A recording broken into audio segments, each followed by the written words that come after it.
Et nous voulons avoir le vaccin pour tous.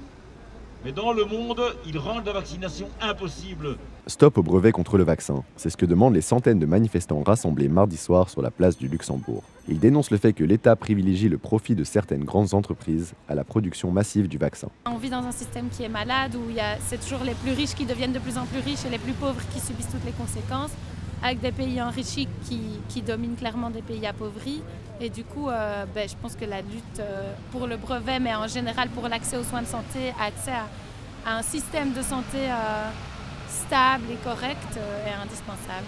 Dans le cadre d'une pandémie mondiale, les vaccins brevetés posent un réel problème pour les manifestants. Bien qu'ils garantissent une propriété intellectuelle, ces brevets empêchent que le vaccin soit reproduit en grande quantité et donc qu'il soit accessible pour tous. Il y a certains PDG, comme le PDG de Moderna, qui est devenu milliardaire grâce au vaccin et aux profits que son entreprise engrange. Or, ces profits ont été réalisés avec de l'argent public pour une grande partie.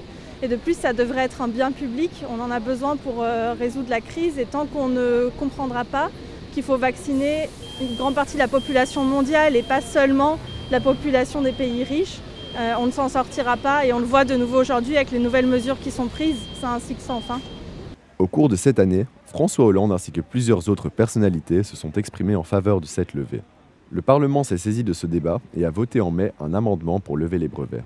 Pourtant, 6 mois plus tard, la commission n'a toujours pas suivi. L'eurodéputé Marc Botenga était à l'origine de cet amendement. Il est vrai qu'en avril 2020, j'étais quasiment tout seul et avec notre groupe parlementaire à défendre la levée des brevets, mais aujourd'hui, il y a une majorité du Parlement européen, sous la pression de la rue, de la mobilisation, qui demande cette levée des brevets pour la 3e fois déjà. Et la Commission, elle reste sourde. Pourquoi? Parce qu'elle écoute les lobbies de Big Pharma, des grandes pharmaceutiques en Europe. Dans un communiqué, l'industrie pharmaceutique belge avance que renoncer au brevet pourrait mettre en péril les progrès acquis jusqu'à maintenant et rendre la lutte contre le Covid-19 encore plus difficile. Mais en dehors du débat idéologique, certains experts y voient un intérêt scientifique. C'est la 2e fois qu'un variant émerge d'Afrique. À chaque fois qu'un variant émergeait, c'était dans des endroits qui étaient trop peu vaccinés. Je ne dis pas qu'un variant n'émergera jamais dans un pays largement vacciné, mais aujourd'hui, c'est les observations qu'on fait. Et à chaque fois qu'il y a un nouveau variant, c'est toute l'économie mondiale qui est impactée. Donc il faut se rendre compte que ces bénéfices à court terme mènent à le débat continue de faire du bruit, conséquences mais financières l'Allemagne s'est déjà globales prononcée contre ces idées.